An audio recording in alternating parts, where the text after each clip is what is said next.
அனைவரும் சொல்வோம். இயேசுவுக்கே புகழ், இயேசுவுக்கே புகழ், இயேசுவுக்கே மகிமை, இயேசுவுக்கே மகிமை, இயேசுவுக்கே நன்றி, இயேசுவுக்கே நன்றி. மரியே வாழ்க, மரியே வாழ்க. இயேசுவில் பிரியமானவர்களே, வாசிக்கப்பட்ட முதல் வாசகத்திலிருந்து ஒரு சிந்தனையை உங்களோடு பகிர்ந்து கொள்ள ஆசைப்படுகிறேன்.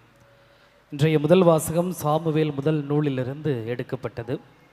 சாமுவேலுக்கும் இஸ்ரேலின் முதல் அரசராகிய சவுலுக்கும் இடையில் நடைபெறுகின்ற ஒரு உரையாடலைத்தான் இன்றைய முதல் வாசகத்தில் நாம் வாசிக்க கேட்டோம். சவுல் ஒரு கடையவனாக இருந்தார். சவுலை ஆண்டவர் இஸ்ரேலின் முதல் அரசராக திருப்பொழிவு செய்தார். மிகப்பெரிய ஒரு மாட்சியை, ஒரு உயர்வை சவுலுக்கு கொடுத்தார். இஸ்ரேல் மக்கள் பெலிஸ்தியர்களாலும் அமலேக்கியர்களாலும் மிகவும் துன்புறுத்தப்பட்டார்கள். நிறைய கொடுமைகளை இஸ்ரேல் மக்களுக்கு இந்த பெலிஸ்தியர்களும் அமலேக்கியர்களும் செய்தார்கள். எனவே கடவுள் அந்த பெலிஸ்தியர் மற்றும் அமலேக்கியரிடமிருந்து இஸ்ரேல் மக்களை விடுவிப்பதற்காக சவுலை தேர்ந்து கொள்கின்றார். தேர்ந்து கொண்டு அவர் சொல்கிறார், நீ அமலேக்கியரை முழுவதுமாக அழித்துவிடு என்று ஒரு கட்டளை கொடுக்கின்றார். அந்த கட்டளையை சவுல் செய்தாரா என்றால் செய்யவில்லை. பாதி பேரை வைத்துவிட்டு பாதி பேரை மட்டும் அழித்து விட்டு வந்தார். அது கடவுளுக்கு ஒரு கோபத்தை ஏற்படுத்துகிறது.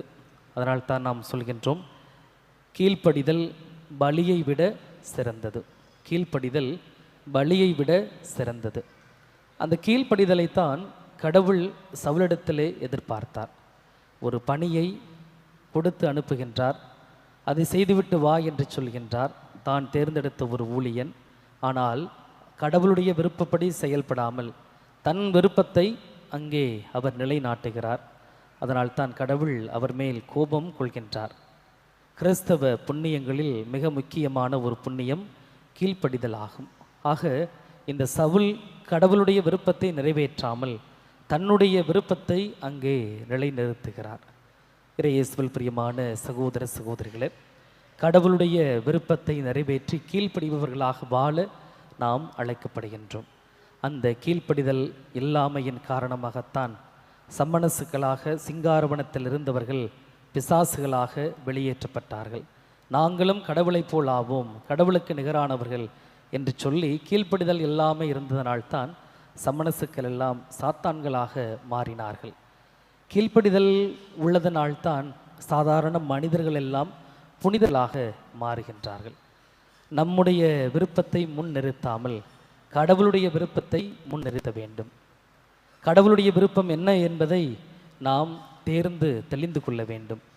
உதாரணமாக, பல நேரங்களில் நாம் கடவுளுடைய விருப்பத்தை எப்படி தெரிந்து கொள்கின்றோம் என்றால், ஒரு ஜோசியம் பார்ப்பது போல திடீரென்று திருவிவிலியத்தை கையில் எடுப்போம், திடீரென்று ஒரு பக்கத்தை பிரட்டுவோம், திடீரென்று ஒரு வார்த்தை கிடைக்கும், அது தான் கடவுள் வெளிப்படுத்தினார் என்று சொல்வோம்.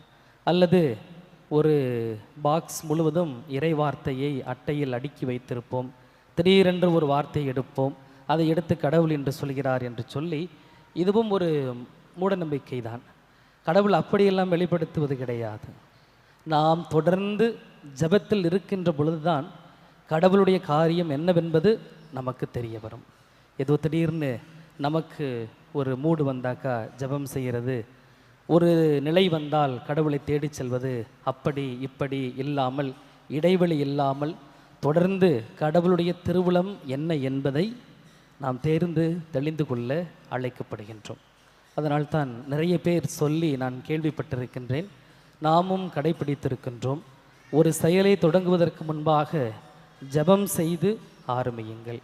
கடவுளுடைய திருவுளம் என்னவென்று தேர்ந்து தெளிந்து கொள்ளுங்கள். உதாரணமாக, வீடுகளில் ஒரு சுப காரியங்கள், ஒரு மங்களகரமான காரியம், ஒரு வீடு கட்டப் போகிறீர்கள் அல்லது ஒரு நல்ல செயலை செய்ய போகிறீர்கள் என்றால், உங்களுடைய முதல் அடி, முதல் சிந்தனை கடவுளிடத்தில் தான் நீங்கள் வழி கேட்க வேண்டும்.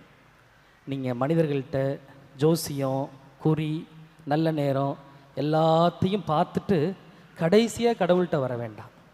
முதலாவதாக நீங்கள் கடவுளிடத்தில் செல்லுங்கள். நீங்கள் நம்பி வேண்டிக் கொண்ட கடவுள் அந்த ஜோசியத்தை விட, அந்த குறியை விட, அந்த நல்ல நேரத்தை விட அவர் உங்களுக்கு நல்லது செய்வார். அதில்தான் கடவுளுடைய திருவுளத்தை நாம் தேர்ந்து கொள்ள வேண்டும். பல நேரங்களில் நாம் மனிதர்களுடைய சக்தியை நம்புகின்றோம். ஒன்றுமே முடியாத நேரத்தில் அவர்களெல்லாம் கைவிட்டு விட்டு போன பிறகு கடவுளே என்று சொல்லி வருகின்றோம். அப்படி அல்லாமல் முதலாக நாம் கடவுளுடைய சித்தத்தை தெளிந்து கொள்பவர்களாக இருக்க வேண்டும். ஆக நீங்கள் என்ன காரியம் செய்தாலும் ஜெபத்தில் வைத்து தொடங்குங்கள்.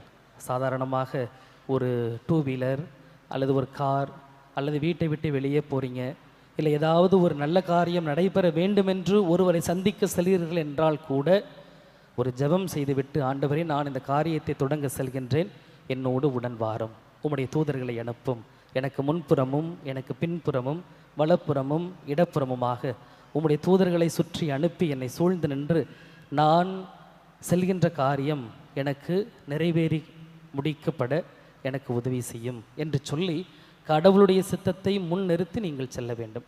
ஒருவேளை நீங்கள் செல்கின்ற காரியம் நிறைவேறவில்லை, நடக்கவில்லை என்றால் அதுதான் கடவுளுடைய சித்தமாக இருக்கும். உங்களுக்கு அது நிறைவேற வேண்டும் என்று நீங்கள் செல்வீர்கள். சில நேரங்களில் தோல்வியோடு திரும்பி வருவீர்கள். அந்த தோல்வியும் கடவுளுடைய பார்வையில் வெற்றிதான். அது எதற்காக அந்த தோல்வியை கொடுத்தார் என்று நமக்கு தெரியாது. ஆனால் நாட்கள் செல்ல செல்ல, காலங்கள் செல்ல செல்ல நீங்களே சொல்வீர்கள், நல்ல வேளை அந்த காரியம் நடக்கலை, அது நடந்திருந்துச்சுனாக்க வேறு மாதிரி ஆயிருக்கும் என்று சொல்லக்கூடிய அளவிற்கு கடவுள் உங்களுடைய பாதையை செம்மையாக வழி நடத்துவார்.